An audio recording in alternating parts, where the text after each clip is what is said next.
Alrighty, my name is Luke Valenty, and I'm going to talk about logging.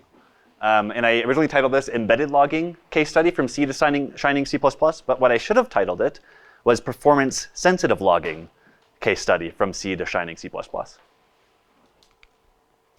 Some background about myself. I am a firmware architect at Intel's Chipset Silicon Group. I work on the Chipset Power Management Controller. So that is a microcontroller that's inside of our chipset, and it manages the power for a whole bunch of components in the platform, both on boot and reset and dynamic power management. And it's a lot more interesting and fun than it sounds. I've been using C++ 17 and freestanding embedded since 2020, so not very long. And before that, I was writing C for our firmware. So when we moved to C++, I was like, wow, this is great. We're going to be able to do bounded arrays, bound checking on that. And there was a whole lot more that we can do. So why is logging important? Why do we care about logging? There's many, many reasons that we care about it. But the biggest reason is we have systems with limited external visibility to the internal operations. These could be servers in a cloud. These could be embedded devices like drones or power management controllers. These could even be things like high-performance computing. We have an opaque box. Embedded systems are particularly difficult for this because we don't necessarily have human interaction with them. It can be a very deeply embedded system that's interacting with many components in a system, but no humans. So it's an abstract concept for us. And we need to get visibility somehow. We need to log the behavior and log the decision-making and log the actions of the system so we can understand what's going on from a system perspective.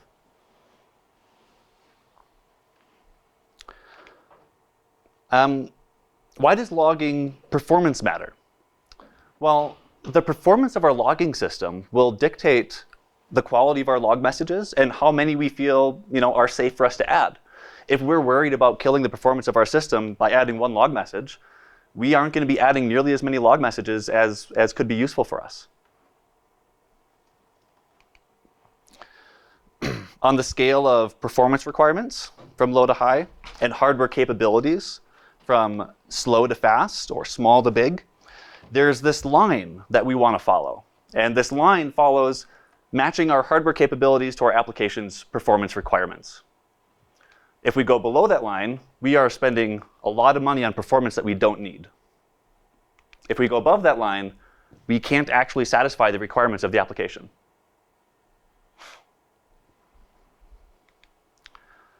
So efficient logging decouples the logging from performance. So we can treat these as two separate issues. We have less consideration for performance requirements when adding messages. And we can add descriptive and expressive logging to help speed debug. So the problem that we want to solve is we want to log detailed information about a system at runtime. The problem is the string storage, formatting, and I/O can consume too much memory, performance, and bandwidth. In embedded, it's really easy to consider how this is a problem. We can have a small microcontroller with a limited amount of memory on the order of kilobytes and a limited amount of program space. So in the embedded space, we make lots of constellations to be able to get some sort of logging. Our message data and code needs to fit in our RAM. The CPU needs to be able to do the formatting and the filtering. The message data size and rate can saturate our I/O links. And finally, the message data itself needs to be stored somewhere.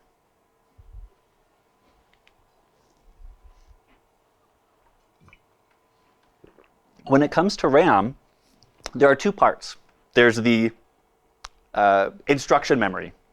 And we can look at a few different libraries out there for doing formatting. Just formatting, not logging. Printf, I/O streams, format, boost format, and volley format. And these are really just far too big for our needs for embedded. Just the instruction code is too large. The other data point are the size of strings that we would need. And so this is an example from our project, and we've redacted sensitive information. But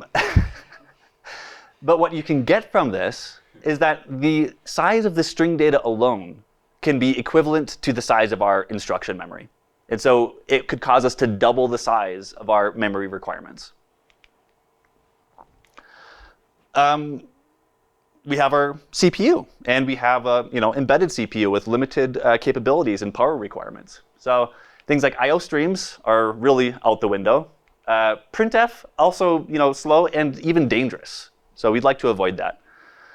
And as much as I like format, we can't even spare the space or the processing time to use the actual format lib. Logging storage follows the hierarchy that we are all familiar with. We have on-chip SRAM, which is small but fast.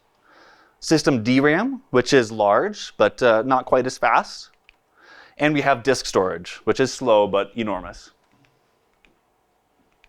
And we know this. Now, when we want to get our logging data out of our embedded system, there has to be a pathway. In a large, complicated system, there could be many embedded CPUs. And they could be sharing common debug fabric to send this information out. And so we can be quite limited in the I/O that we have available.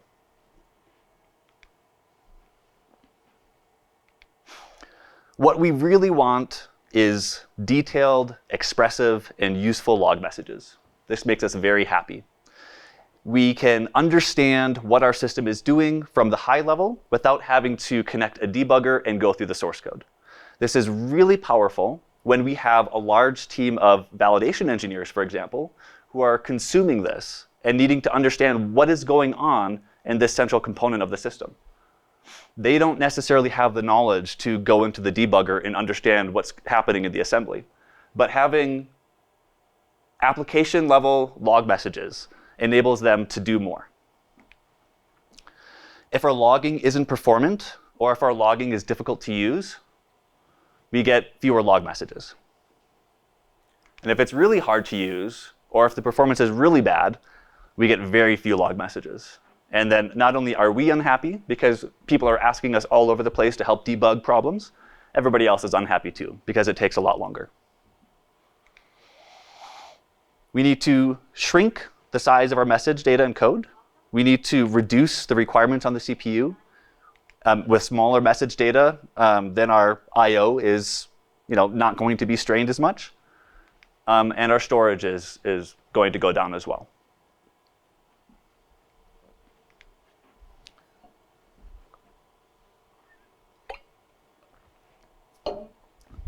There are these things called port 80 postcodes. And so if you built desktop computers and you get a really nice motherboard or a medium one, you might have this little 7-segment LED display on it. You also could get a PCI add-in card, which would do the same thing, but you can't fit that in any modern system because it's PCI and not PCI Express. This is, in its name, how it gets accessed by BIOS. This is port 80 on I/O. And so BIOS, as it's booting up, will actually write numbers to that port. And they're displayed on this LED display. And while BIOS is booting up the system, it is outputting these numbers. And if it stalls at any location, you can find, oh, I stalled at step 28 testing memory. And this is before the monitor is up. This is before keyboard is available. It's some debug mechanism that's rudimentary but useful to get this information out. You might also get beeps, a series of beeps, which is much, much more difficult to decode. We shouldn't use beeps. We should use numbers.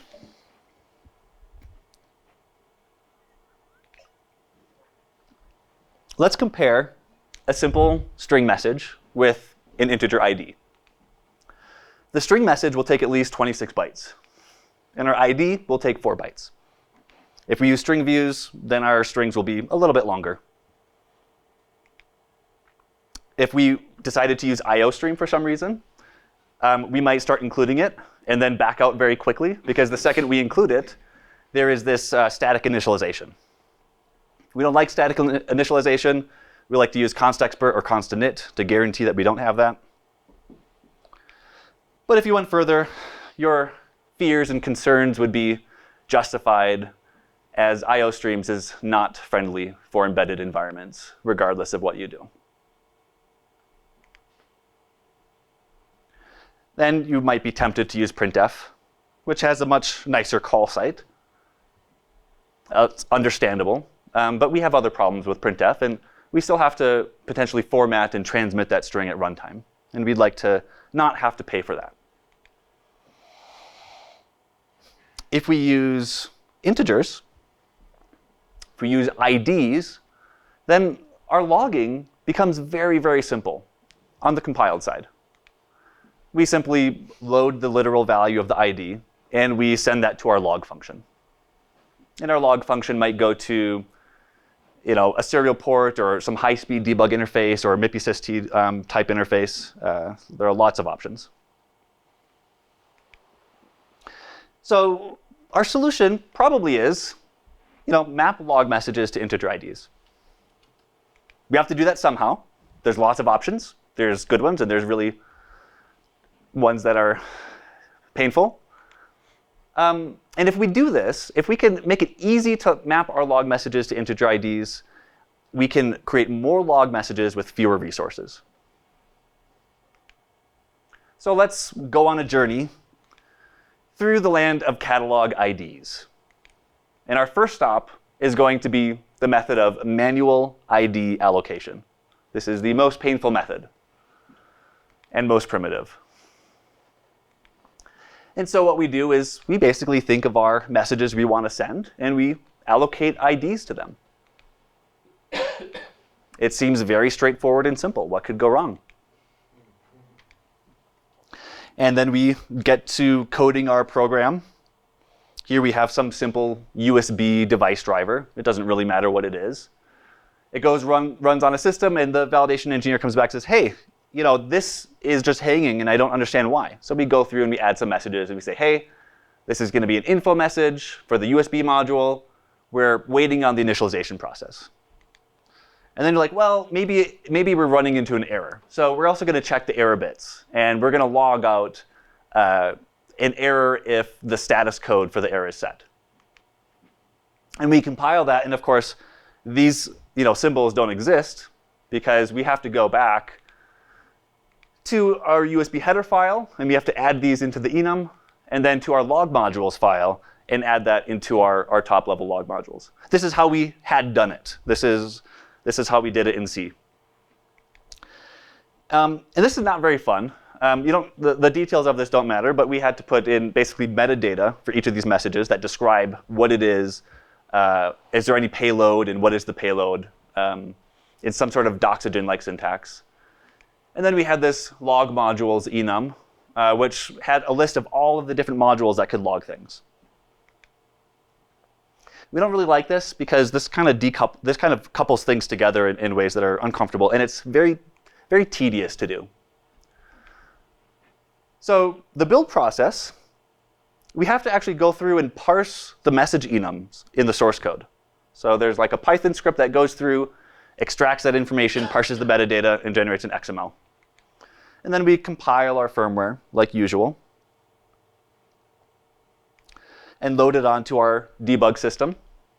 Load our message catalog, which contains the IDs of messages and what they are, into our debug host. And then we can process these log messages.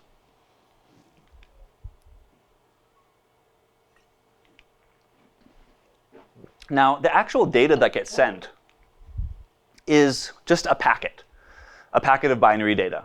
We need to know the severity, the module, and then the ID. And that's all the data that we have to send for this one. Other log messages can include a data payload. So not only can we provide a message, but we can also provide some additional data that describes some runtime state. And this worked well for a while because we have tiny message IDs versus long strings. Logging IDs is very fast. We don't have to do string copy. We don't have to do formatting. And we can log additional runtime data with our regular messages. But all is not well with this solution. There's these files, the log modules and the USB, and it's very tedious to have to modify multiple files when you really just want to add a log message. It breaks your flow, and it will keep you from actually adding these messages that you need. The other problem is we have this implicit coupling between these, what should be core files, and the actual implementation files. So our central files become coupled to unstable details, and they're constantly changing. If we look at the metadata, we can see that for message 0, we have no args. And for the USB init pending. And for USB init failed, we have 1 arg. But we have no type safety. We have trace message 0 and trace message 1. The 0 and the 1 are the number of args that we have. This is C code. And there's no check. There's no way to check at compile time that we are using the correct log message with the correct number of arguments or types of arguments.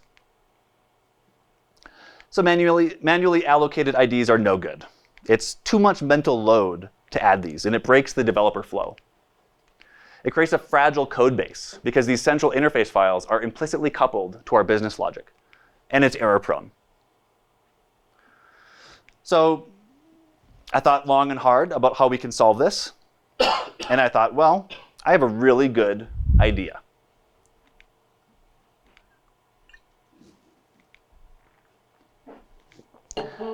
We're going to figure out how we can allocate the IDs automatically without using some post-process script to do that for us. And so I thought, well, how can we get this to happen? What can we get about a log message that's going to be unique? And well, the addresses are unique. Both the statically allocated variables addresses, as well as the instruction addresses. And the point that we chose to go down in this experiment was using the instruction addresses. We can think that each call to the log macro will be able to have a unique program counter or set of program counters. We go and we code this up, and we want to have a nice interface for our developers to add our log messages, so we don't have to go to multiple files and we don't break our flow. And so we came up with this syntax where we have the severity, we have the string, and then we can do formatting at runtime. And when I say runtime, I mean on the debug host. So that's the machine that's connected to our embedded system. This is much, much nicer to write. And the message format that's coming out is basically the same. For this one, we only sent out the ID, and we stored the severity of the message as a value in the catalog. And here we have the ID and the runtime data. So we can get rid of these two files. We don't need them. And now our business logic can be, independent and decoupled from our logging scheme. Our build process is a little different. We build the image as usual. Then we need to go through and parse the source code to find all the calls to log functions. We process the image file to generate a line to program counter mapping. And then we correlate the log function calls to the addresses in the binary. And so the program counters become the IDs. So when a log function is executed in the firmware, it actually loads the PC, and that's what it sends. So we were able to do more messages with this, and it was nice for a while. It was easy to use. And we could format directly into the message. This was a big thing for us. We didn't want to have this disconnected set of parameters that would be sent. Go ahead. So based on what you're saying, this code is not relocatable, right? It lives at well-known addresses on... Yes. Oh, yeah. None of the code's relocatable. Okay. Yeah. And it's...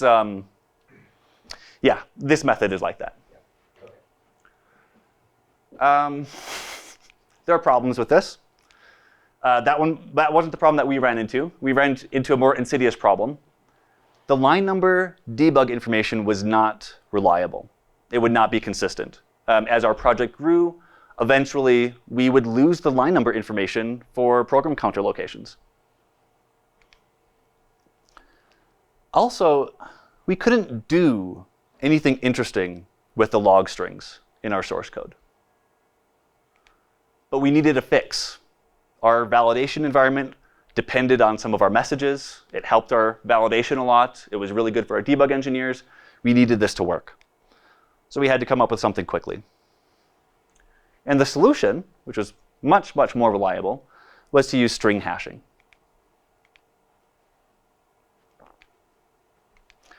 We had a const expr log function that calculates the string hash. And I was getting really excited because I was starting to use C++ features. And I was like, wow, this is great. I could guarantee this is going to happen at compile time. I also had a modern compiler, which is really nice. And then we had a source code parser that would also calculate the string hash as it goes through and finds all of the locations that we were logging. The string hash is the ID. We were able to use the exact same syntax, which was nice. Our build process changed. We don't have to muck around with the image. We still have to parse the source code. We find all the calls to the log macros. They're actually macros. That's how we, yeah. And then we calculate the hash of each log call. And another thing that's really important to note, the log macros that we have basically throw away the string, right? We would calculate the hash, and then the string is gone. It never makes it into the image. The only thing that would make it in would be the call to the log function and the ID. Yeah? Does that mean you have to do a two-stage compilation, or how are you getting it? It's a one-stage compilation. During the compilation process, so the log message is actually executed. It is, parsed by a const expr function to generate a hash ID. So that happens at compile time, but then the string itself never makes it into the binary. Post-process, we run a script to parse and find all of the calls to the log macro, and then we calculate the same hash. So the same string should have the same hash. Because you want to fill the XML. Exactly. We want to create this XML that correlates the IDs to the strings, as well as additional information like the number of arguments. There was an additional consideration that, with a 32-bit hash, what are the chances of getting collision? And it's not trivial. It can happen, right? And that was really uncomfortable for me. I didn't like that very much. But I wasn't alone in using the strategy. There's this Mipi syst standard for logging in embedded systems, and they have a C library available. And this C library, you can create catalog messages. So that means a message is an ID. You could also do string messages. And you can use hashes. And so they do the same thing where they calculate a hash of the string. And this particular message is an example on their GitHub page.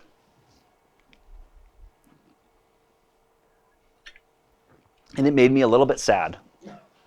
And it made me sad because these three values really are known at compile time. Our library version is not going to change at runtime. And so we are paying a price, not to format them, but at least to transmit them outside of our embedded system and also to store them. Can't you probably even do that with the preprocessor in C?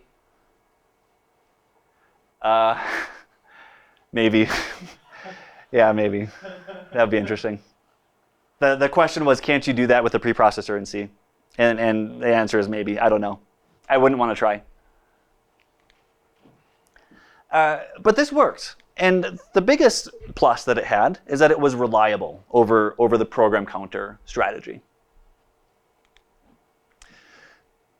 But it bothered me that my compile time values still resulted in runtime data being transferred. Furthermore, I mentioned that we were using our logging features for validation. We had validation tools that would actually read specially formatted log messages to understand what the firmware is doing. Number one, it would check, is it doing the step that it's supposed to? And then two, it would check, is that step executing the actions that it's supposed to? And we had to add those in manually. And that didn't sit right.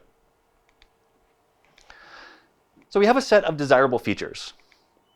And the one that we wanted to add is the ability to compile, the ability to have compile time values formatted into our log messages and not have to pay any runtime cost for that. So that brings us to the last stop and the longest on our journey, where we leverage template metaprogramming. And none of that text is important. So if you can't read it, that's OK. You're not missing anything. So that brings us back to the fundamental questions. How do we extract the string data from the code? And how do we insert message IDs into the code? The strategy that we chose to do this is by leveraging the C++ type system. Our strings are encoded as types with the value of the string in the template parameters. And we pass them to an extern template catalog function. So in our main binary, we have this catalog template function. It's not implemented. When we want to get an ID, we pass the string type to that catalog function. And we expect somewhere else that catalog function will be implemented, and it'll return the ID for that string. The key point here is that each string will have a different ID because it'll instantiate a different instance of that template function. And it's in the type system. And so these external symbols will be available in the static library as undefined symbols. To insert IDs, our build system can collect the undefined catalog functions from the object file, from the static lib.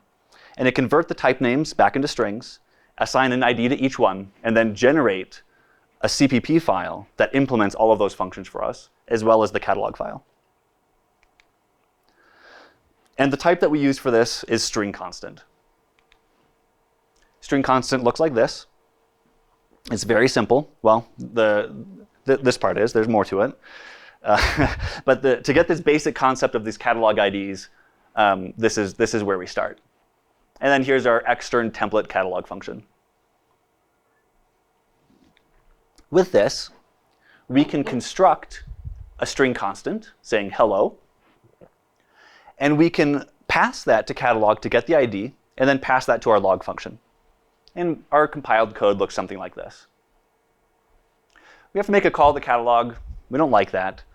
When we include the strings.cpp file, we'll have all of these catalog functions implemented for us. They'll be in a different object file, but with link time optimization, all of the function call overhead goes away. And we are left with an integer literal value that we can load and send directly to our log function. It's not fun to have to create strings by manually instantiating that string constant template. So we can use the GCC UDL for string templates.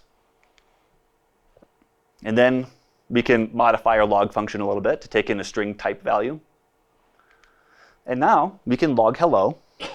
And it looks like we're just writing a 12 out to our log function. So this is a basic proof of concept that we can do this. Our build system is going to need a little bit of work to be able to handle this. We're not parsing the source code anymore. We're not touching that. But we need to extract this type information. And so we can use the nm utility to get all the undefined symbols out. And we can demangle them as well, thankfully.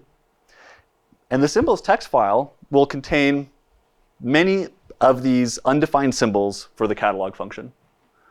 And in that type, we have the value of the string. And we can compare the string constant to our literal string constant there.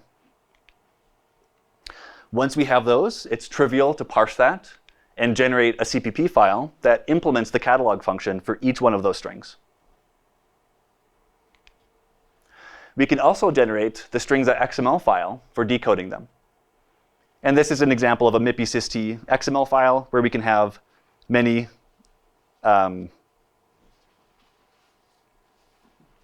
many messages in there. How does string constant work? string constant works very much like integral constant. And that's kind of in the name, and that's the intention. With integral constant, we have the type of the integral it is. We have the value of the integral as part of the type. And we expose a few things that we can use it in a nice way. For string constant, we do basically the same thing. It's a little bit more. We need a storage for our string data because we want to be able to leverage some runtime facilities for doing manipulations with our string constants. We use that storage to create a string view because string view is just a much nicer interface. And then we have the usual operators for converting into string views. The key point here is that now our log message strings are first-class types. With our other mechanisms, we had to extract the messages from the source code with a build script, and they cannot be processed with C++. They were completely opaque to the rest of our source code. Using string constant, however, the string constants go through the compilation process, and the string data is extracted after that. So we can use the full C++ language to manipulate string constants. And we have a few more components. There's reasons why we want to do regular expressions at compile time on our strings. We want to be able to format our strings at compile time. So information about how we built up our system at compile time can be exposed in our log messages, and we can provide much more expressive information.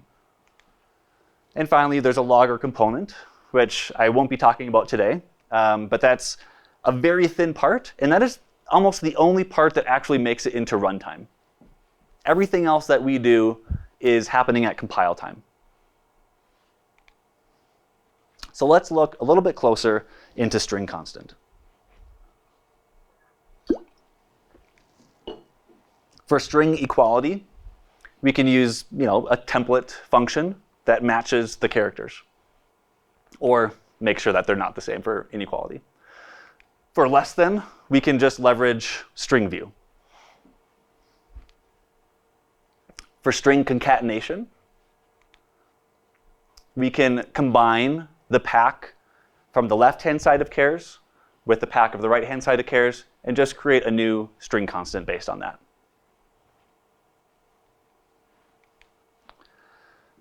Converting to a string view is very easy. We can just assign it to a string view.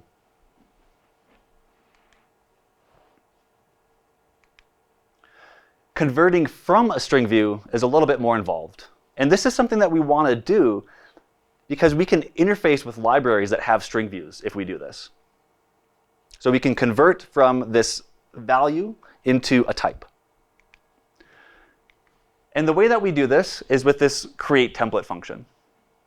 We use make integer sequence to create an integer sequence that we then use to unpack all of the information from the value type into the template arguments for our string constant. And that string view constant type is simply a struct that contains a const per static value with our string view. This is for C++ 17, so we didn't have we couldn't put strings into the template arguments themselves. Even with the formatting, being able to concatenate strings, we still have the same performance because at the end of the day, it's just a string constant that we are extracting. So I talked a little bit about our validation environment leveraging our log messages. And we have this library that we call the flow library. The flow library lets us compose very long sequences of actions that are required for certain events in the system. The nice thing about the flow library is that we can take multiple disparate components and they can all add their actions to specific flows with specific dependencies on them. So it's a very powerful library for composing our firmware. And each step has a name that corresponds to the spec and the log messages and our code base. We want to be able to log these automatically. So when we create our engine startup flow, we give it a string constant for its name. For each action, we give all of our actions names as well. when we extend our flow with our set of actions, the flow library and the string constant library takes care of constructing the strings that are necessary and sending the log messages that are necessary for each one of those steps. So as long as we give these steps names, we get the logging for free.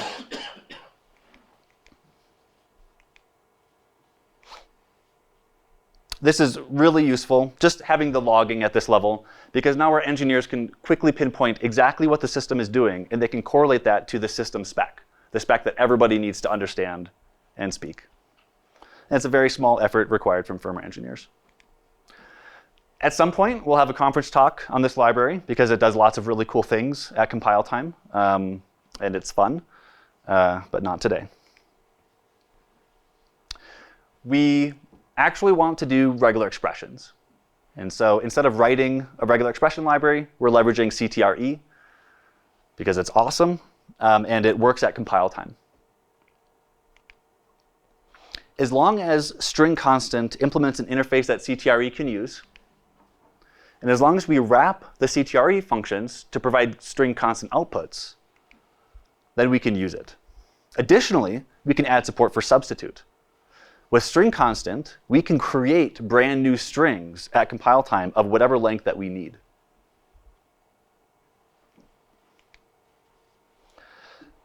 In order to enable this as support, we really just need the iterators, which is a nice feature of CTRE. That's all we need. So when we wrap it, we can use this nice functional interface. We pass in the regular expression, and we pass in our string constant. Notice we can do static assert. That's because all of the fields that are in that matcher object are static constexpr fields. And we can assert that we matched the correct string. Actually implementing this, we delegate pretty much everything to a template type. So our RE results is how we wrap up the regular expression results. And then we have our search impl. And search impl takes the CTRE regex and the string constant, and it just calls research on the string and assigns that to a constexpr static value. This gets our information available at compile time to be passed in to the RE results. And RE results extract the value. That's the match object. We extract the view, the string view, and then we use our create function for converting that string view into a string constant.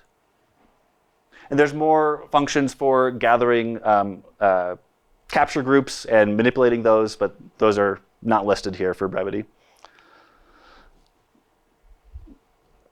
We can use capture groups the way that we'd expect to. So we can capture based on character classes, and we can access the capture groups by indexing into the matcher with integral constants. We can use named capture groups. We can also do substitution. This is a thing that we added with string constant regular expression support. We can do substitution with back references, replacing the angled brackets with underscores. We can even do substitution with lambda. And so for each substitution we make, we know which capture group it is. We can execute a lambda to replace the corresponding subgroup, capture group, with our own text. And we're adding in these square brackets with the integer count of the group. And this is really important for formatting. We want to format compile time information into our strings. We want to build strings based on our configuration that we know at compile time. And regular expressions are nice because the format syntax for format specifiers is really complicated. I had some code that did this, that I implemented this manually, and it was not reliable, robust, or maintainable. And using CTRE makes this much, much easier to maintain.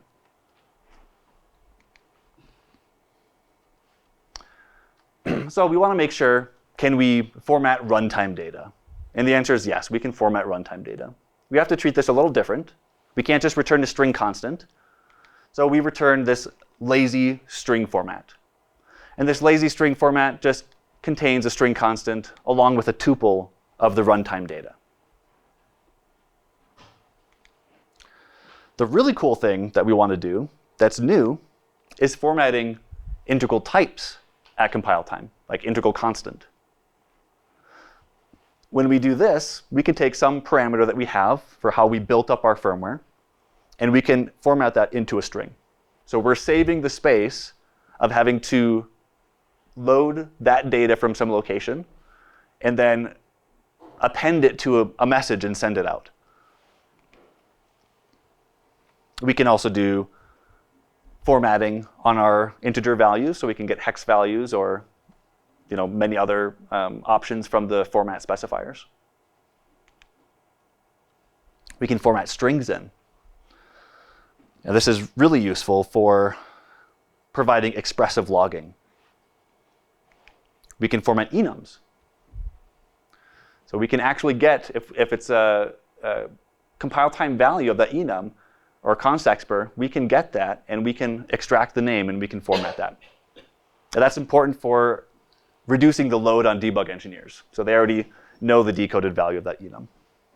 I'm sorry, what is the black magic behind that? Yeah. So that's a good question. The question is, what's the black magic behind being able to do this? And the black magic is pretty function in Clang and funcsig in MSVC. Okay. And so there is a function that takes in this as a parameter. And in that function, it gets a string view of the pretty function. And then I just take off the beginning part and I take off the end part because it tells you what the type of the template arguments is. Right. And that's the part that I extract. And then I convert that into a string constant. And I have another one for types. So I can print out what my types look like. I use that mostly for debug. Debug like compile time issues, which is funny. Listen, that could be just super useful for a lot of other reasons. Yeah. That means it's not part of the standard as compiler extensions? Or Mm-hmm. or not? It works in. Compatible? It should work in Clang and GCC and MSVC. Yeah. Yeah. So those are the three that. Yeah. Yeah. So let's take another detour. We use the Sml Logging Library, which is fantastic for creating state machines. And these state machines encode a lot of important information about what we're doing, what kind of decisions we're making at runtime, what kind of decisions might we make based on the current state we're in. And the nice thing about SML, besides all of its other traits, is that we can add logging to it. We can extend it. And so we added logging using string constant. And there's actually a little bit more logging that goes on.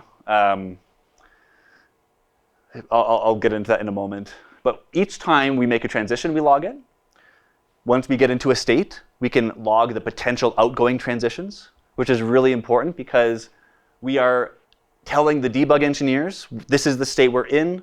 If you want to advance us to another state, this is what you have to do to get us into that other state. This is what we're expecting. And we go through and we can log everything that's going on with the state machine. And the one thing that I'm missing out here is we're going to see a little bit later in the messages library is when we get an event that the state machine is evaluating, we can actually log what we're expecting. We can log the guard equation and why something matches or didn't match. We don't log why something matches exactly here. We'll just show the equation because logging why something matches involves a lot of runtime information that increases the code size. So this is really useful information. This requires no effort on the firmware engineer when they build the state machine. We have to make sure we create our guards and our actions in a certain way. Just make sure they have a name, basically. But we fully expose the system level decision making. And that's, as the state machine changes, the log messages change as well. So it's easy to maintain. And just to clarify kind of the components of this and where the work is being done. On the left, we have a developer system. This is where we're writing our code, we're building it, we're producing an image, which will get loaded onto the embedded system, and the message catalog, which will be loaded by the debug host. The compile time formatting happens on the developer machine. The runtime formatting happens on the debug host. There is no formatting performed on our embedded system. So another detour. Message formats are constructed declaratively. These are messages that we receive, messages that we send. Messages and their fields have descriptive names. So messages, because they know this information, they can describe themselves. They can create a formatted string that describes their contents and the values of each of their fields.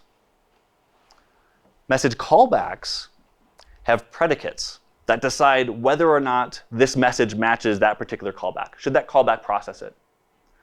Predicates can describe their conditions, and they can describe whether something matches or a mismatch against a message and why it didn't match. So here's an example of a message. We have a number of fields. We compose them into our message. Our message has a name. And so when we receive a message, or we just create one for an example, we can treat that output of describe as another string constant. And we can format it into a message, or we could concatenate it. And so our output log message says, hey, we received a new message. This is the type of message, and these are all the values of its fields decoded. On our callbacks, we have this predicate, match all. We want to match the destination equal to the MCU regs. We want to match the command to a write. And if we get a message that doesn't match any one of our callbacks, we want to understand why it doesn't match. And so we can annotate at runtime each of the terms of the predicate with a true or false. And we can also provide, this is the value we're expecting, but this is the value that we got. And so we can explain why something does or does not match. Here we were expecting a write, and we're expecting the destination to be MCU regs.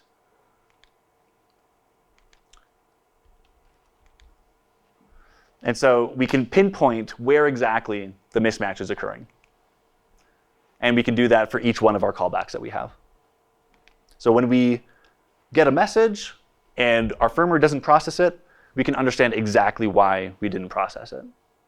Either there's a bug in our firmware and our assumptions are incorrect, or the message that's being sent is incorrect.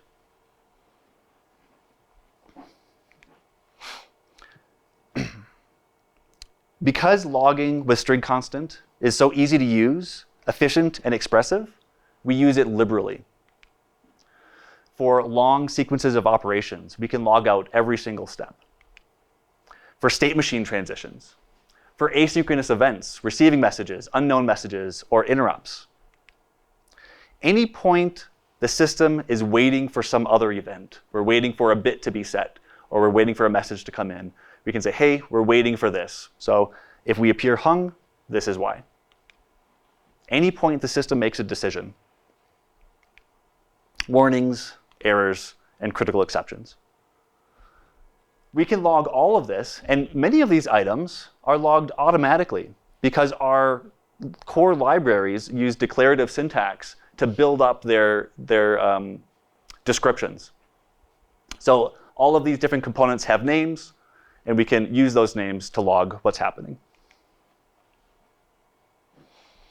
So the end result is better logging libraries result in real savings. It's easier for us to use, so we have better efficiency for development. They're higher performance, so we don't have as much requirements on the hardware. We get better log messages. And we make it much easier for validation and verification engineers to understand what's happening inside the system.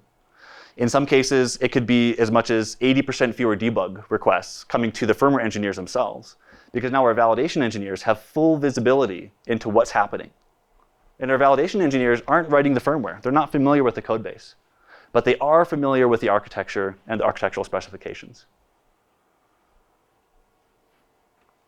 There's more work to be done. For our logging framework, things like log categories and filtering. There's some advanced features from the Mipi syst spec that would allow us to log out enum names for runtime values, as well as potentially log different strings, format different strings within another string constant. And finally, we want to open source this library. So thanks everybody for attending. I'm like super happy that you guys came here. Is kind of a big surprise actually, considering the other talk. We're planning on releasing this under the Boost license.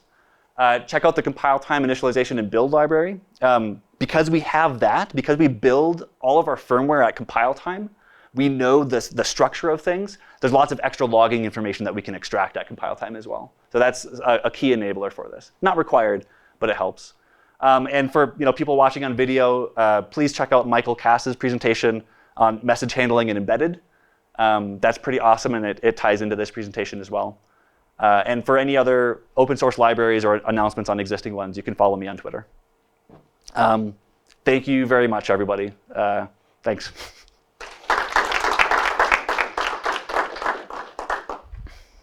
Okay.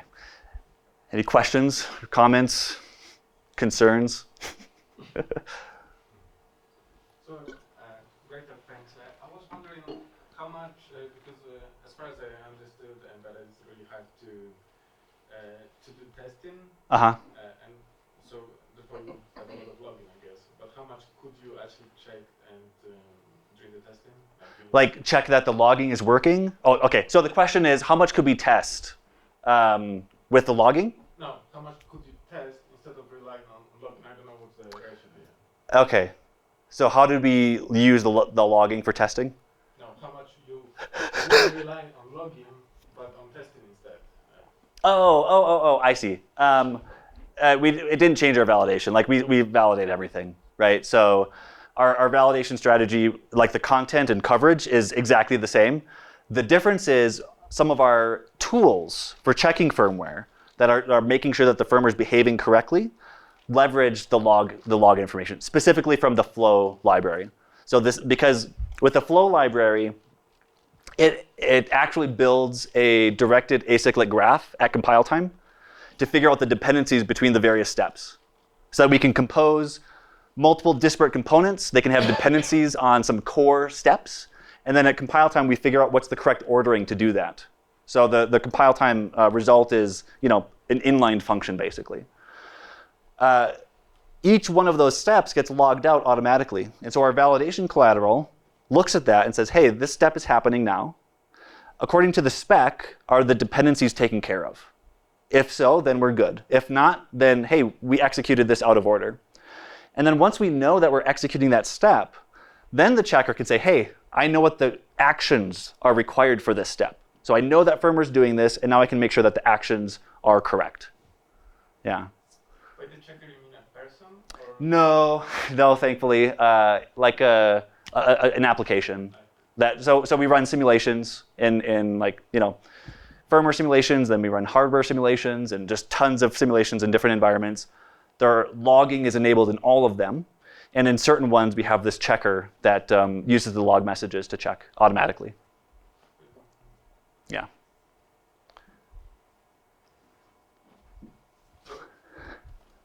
Yeah. You started with the motivation in embedded systems. Yeah. Which is clear. Yeah. But it seems that it is efficient and required also for other non-embedded systems. Yes. What is your view on that? Yes. the statement was, and question was, I started with the motivation for embedded systems, but it seems like this would be efficient and useful for other areas as well. And I completely agree. Yeah, I should have renamed my presentation a little bit to reflect that. Yeah. In any case where you want to eke out the most performance and log messages without worrying about the cost of that, you would want to use something like this. Yeah. Anything that might not work in environments like maybe the strings change because error messages change, and then they are mapped in a next version. Yeah. Yeah. So each build, potentially the mapping of IDs to error messages could change. Yeah. And maybe in the embedded system arena, it happens less than other. No. It does happen as well. Yeah.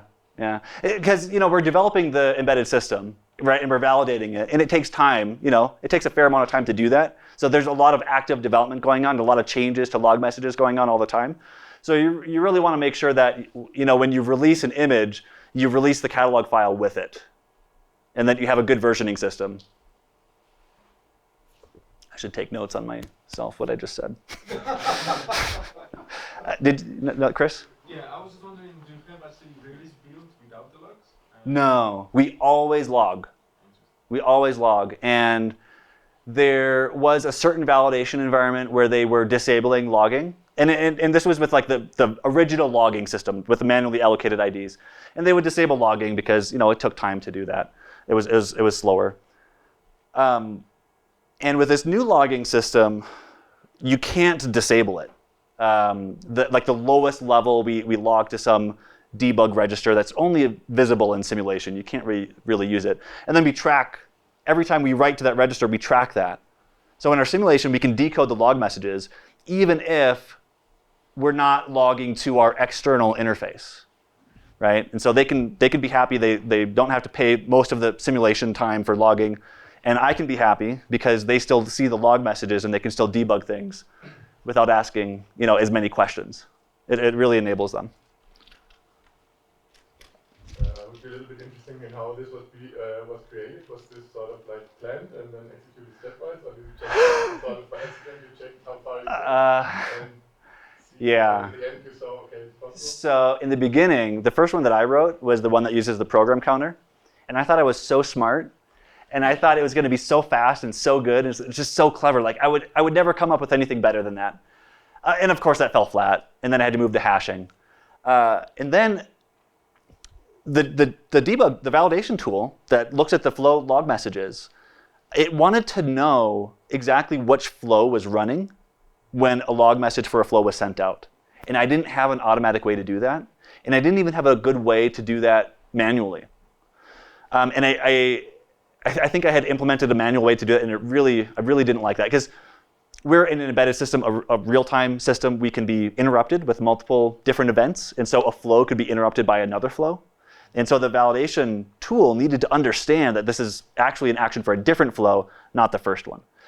That pushed me to think, how can I do this automatically without having to add these manual log messages everywhere?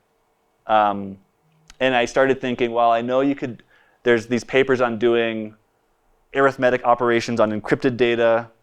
And I was like, well, maybe you could do the same thing for hashing. And then I said, no, that's impossible. But it kind of led me down the road of figuring out a way to do this. This is like the fourth rewrite, or actually rewrote it again for this conference. So I didn't have to answer questions on why I didn't do something a certain way. I just did it that way. That's a good reason to present in a conference. Yeah. Yeah, I did the same thing for the MBO++ talk on CIB. I rewrote it for that conference because I didn't want to answer certain questions. It was easier. Yeah? You had a worry about hash collision. Yeah. And then you forgot the worries. Well, I still had the worries, but I moved on before it was a problem. Basically, with like thousands of messages, for example, there's like a non-trivial chance of a hash collision. I don't remember what it was. And then I was thinking, well, if this happens, because it just happened randomly, right? Then maybe I could do like a 64-bit hash. But that's gross. That's like, chaotic and weird. And if it happens to somebody, they wouldn't necessarily know what to do because it's not going to be an often, like a common occurrence. But yeah, before that was a problem, we moved on to the string constant. With a string constant, what is a representation at the end? Isn't it also something that can collide? So the script that looks at the symbols,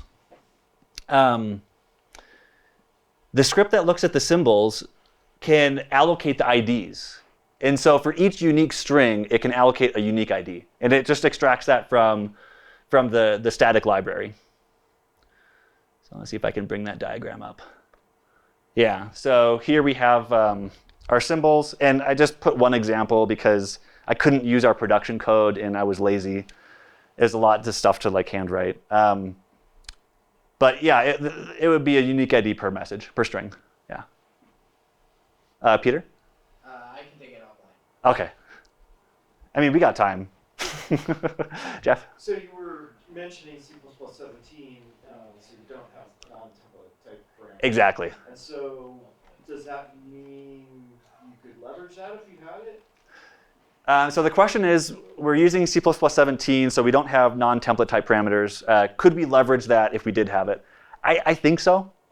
I think we could. That would be useful. Like if you noticed in some of our code, like for the messages, I'm doing decal type on a string constant, and I'm passing that in as a template parameter. It's super ugly and gross.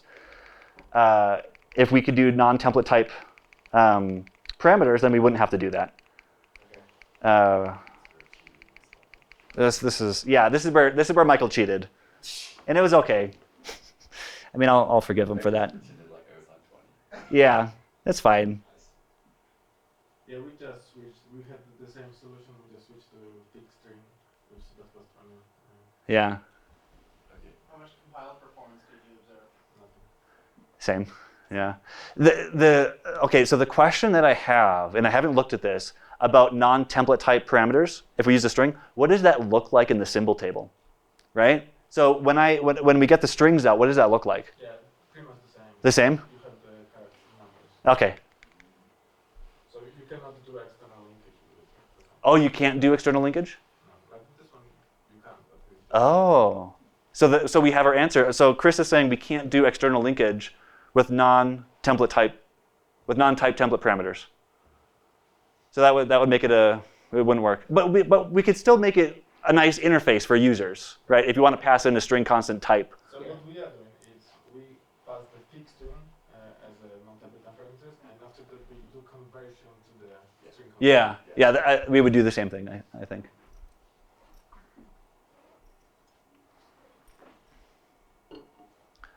So I guess one other follow-up on that new thing, the preprint. So it makes me think, given the comment about the non-portability, which is true, although easily solvable with some 1970s macros. But maybe is that the kind of thing that we should ask the evolution group to standardize a way to do that, since everybody has a way. Yeah.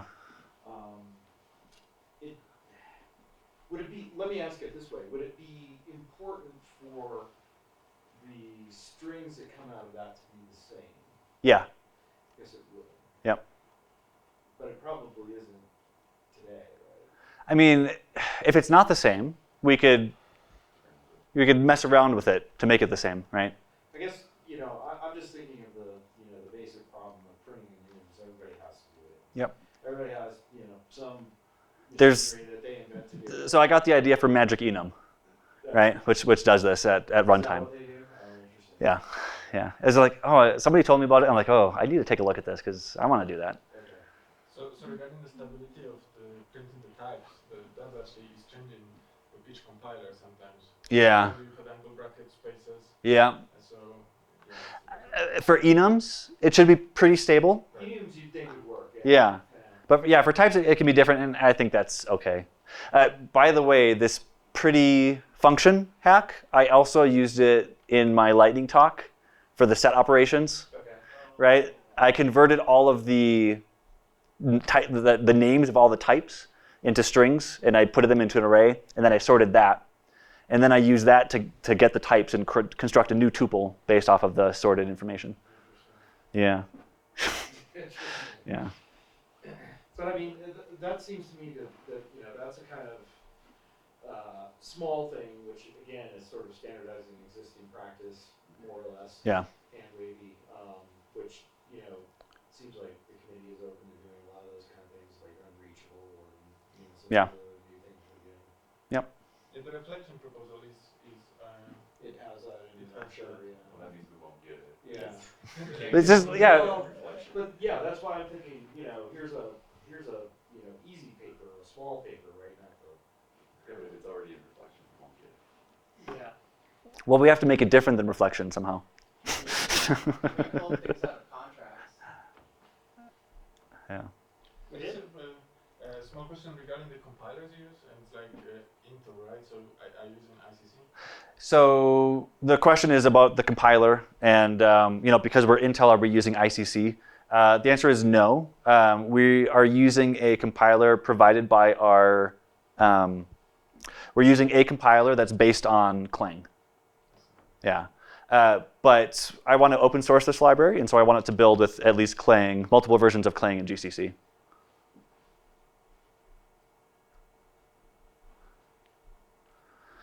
Alrighty. Thank you, everybody. I'm so happy you came.